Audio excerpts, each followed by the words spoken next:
All right, ladies and gents, well, welcome to the first ever episode of the Restore Room, where we go into the storeroom and work on restoring and fixing and other issues related to how to be a reseller. Let's get into that.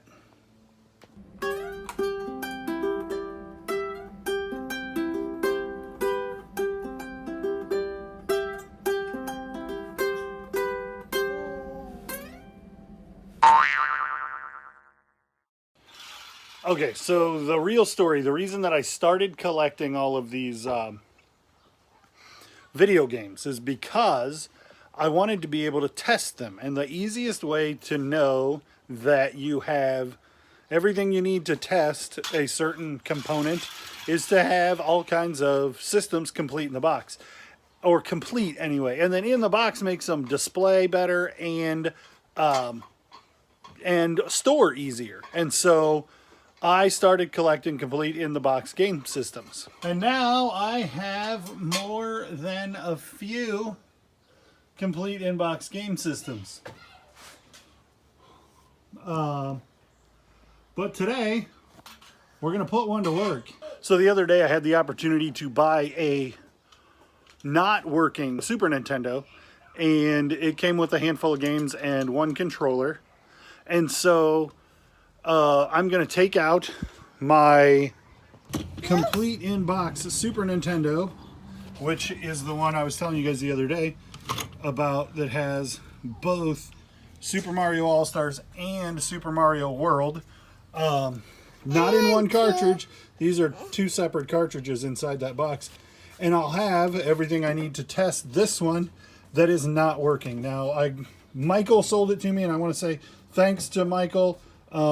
If you want to see everything that came, watch the video from Thursday where I got a bunch of games, and I paid $60 for this system not working. He said that it wouldn't power on at all.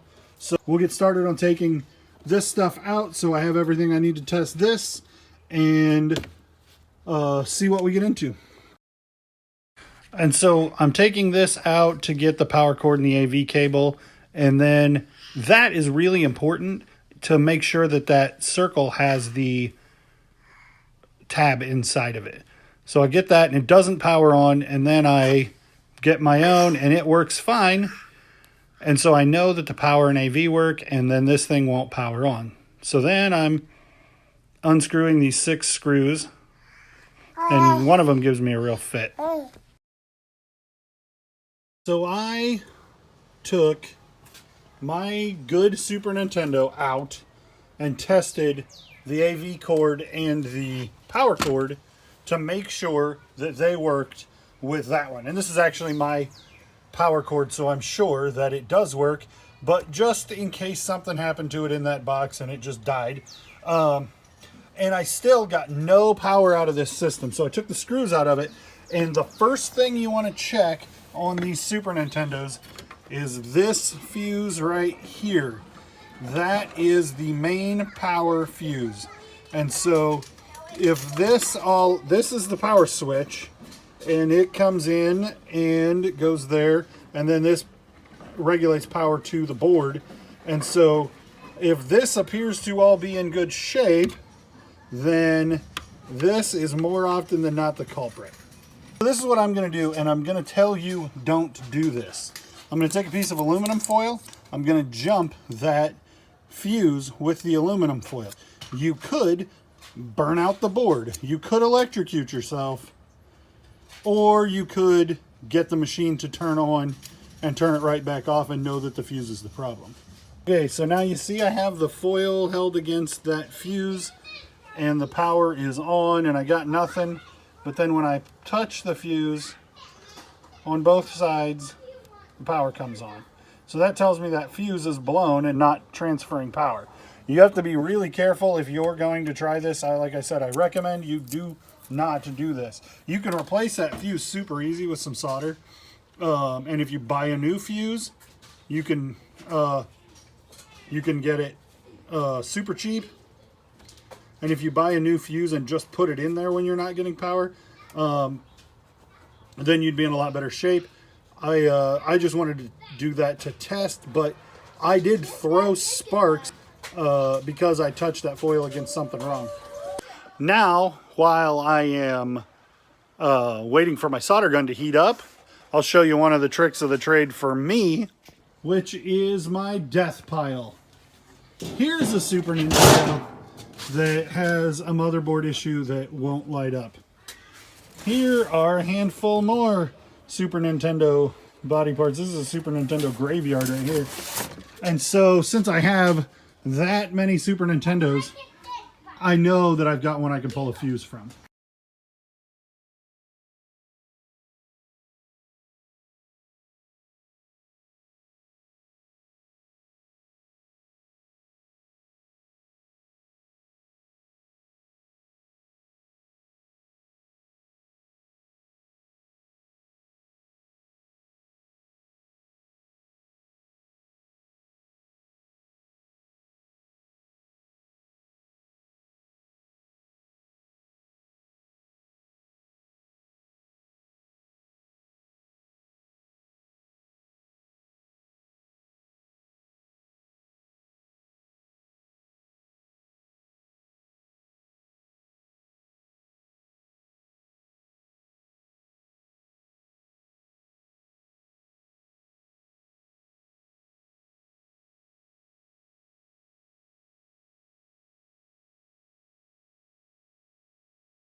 All right, so that was much more cumbersome than it needed to be. Trying to do it one-handed with the camera, but I got the new fuse or old fuse off of that other Super Nintendo that had a graphics issue. I got it installed on this one, so then we'll do plug in the power on and off. We'll bring this over here, plugged in. Now, boom, just like that. So then we will stick the game in there with it turned off, get the AV hooked up,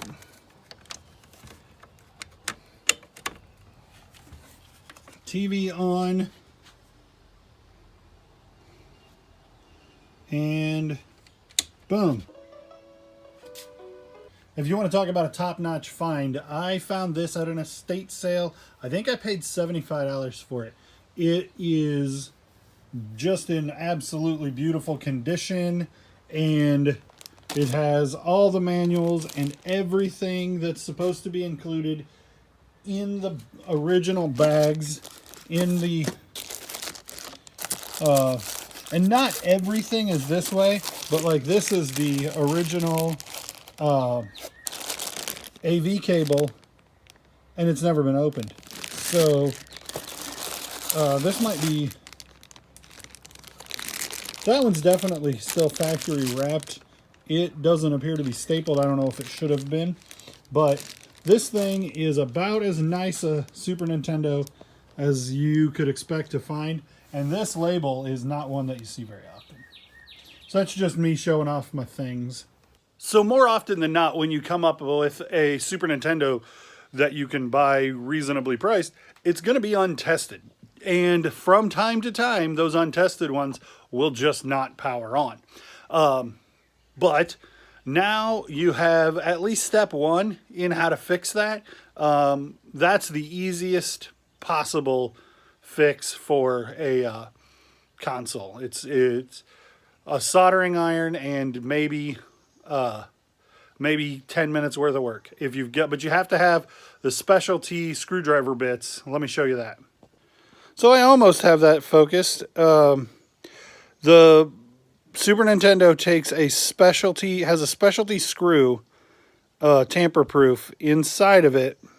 The 6 screws that I took out of the case were, you have to have this specialty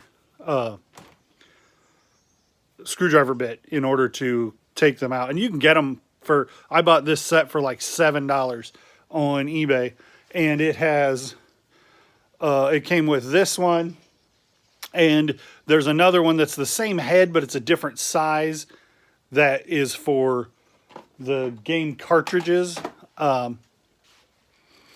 And so if you're planning on doing some of these kind of repairs, you'll have to get the specialty bits. See if you can see that screw. I'll take a picture and I'll add it. So this screw is like, it's almost shaped like Lucky Charms or something. It's like it's like a star bit, only it's backwards. So there you go. That's this is going to be my first how-to weekend video.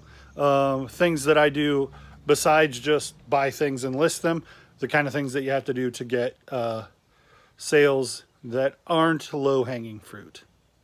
All right, thanks for watching, guys. Click subscribe. Give me some comments and some thumbs up. Let me know what you think. And thanks for watching.